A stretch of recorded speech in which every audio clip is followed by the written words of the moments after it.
जय जगन्नाथ सांग मैंने केमी अच्छा आशा कर समस्ते भलर थे। बहुत दिन हम कि रेसिपी नहीं आसनी से आज आपण मानी गोटे नुआ प्रकार रेसिपी नहीं आसी। दशा तो बहुत प्रकार खाई आज मुझे नहीं आसी दशा बम पूरा पूरी नुआ आउ यूनिक। ये रेसिपीटी खूब कम आउ अल्प तेल रे पूरा पूरी 10-5 मिनिट भितर रेडी होईटा आपण मैंने सकाळ ब्रेकफास्ट आउ पिला मानकर टिफिन रे भी दे पारिबे। देखिए पिला माने जम्मार भी छाड़बेनी पूरा पूरी फिनिश करके आसबे।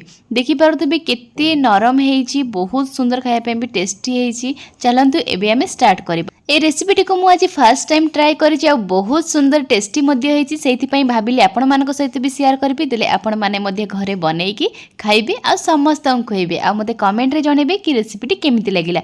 चलंतु दशा तो चाउल बिरी रे ही खाई किंतु आज गोटे नुआ प्रकार दशा खाइबा। एठी दशा बनैया मु एठी ग्राइंडर जार रे नै नेउची सुजी 2 कप सुजी 1 कप दही अल्प किछि चीनी। जदि आपण मीठा खाउ नथिबे ताहाले चीनी को स्किप करि परिबे। जदि हल्का टिके मीठा खाउथिबे ताहाले अल्प टिके चीनी मध्ये ऐड करि परिबे।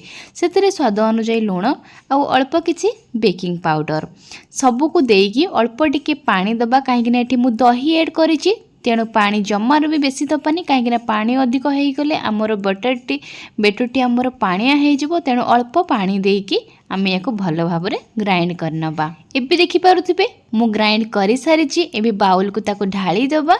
एबे देखंतु पूरा पूरी स्मूथ पेस्ट गोटे बनी जाइछि। देखि पारुथिबे बटरटी आम एमिति ही मात्र रखिबा जेमिति कि बेसी बहलिया हबोनी कि बेसी पतला भी हबोनी, जहा द्वारा आमर दशा बमटी बहुत सुंदर नरम सॉफ्ट हबो आउ बढ़िया से फुलिबो आउ खाइया पई बहुत टेस्टी लागिबो। याको एबी मु किछि समय पई घडे की छाड़ी दउची फुलिया पई।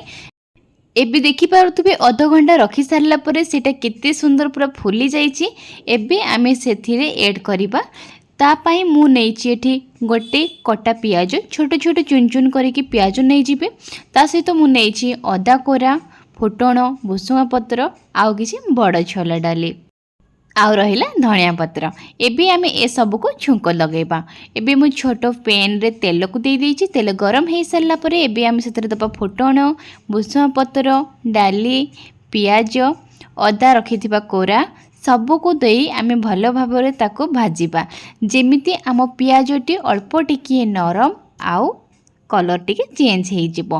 एठी आमे बेसी भाजिबानी काहेकि बेसी भाजिले आमर बमटी दशा बमटी पोड़ा पोड़ा लागिबो। बेसी भाजिबानी आमे अल्प टिके खाली कलर टिके चेंज होबा पई भाजिबा। जेमति कलर टी आमर टिके रेड कलर हे आसीबो, जहा द्वारा आमे ताको दशा रे गळेले बहुत सुंदर टेस्ट आसीबो आउ सुंदर भी देखा जिवो। एबे भल भाव रे भाजी हे जाइछि। एमिति ही रखिबे, अधिक जमारो भी भाजिबेनी। तापरे आमे से मसलाटी को एठी बेटर सांगरे मिक्स करनबा। मिक्स करि सारला परे एबे मु ऊपर अल्प किछि धनिया पत्र ऐड कर दउछि। देखंतु केते सुंदर देखा जाउछि पेस्ट।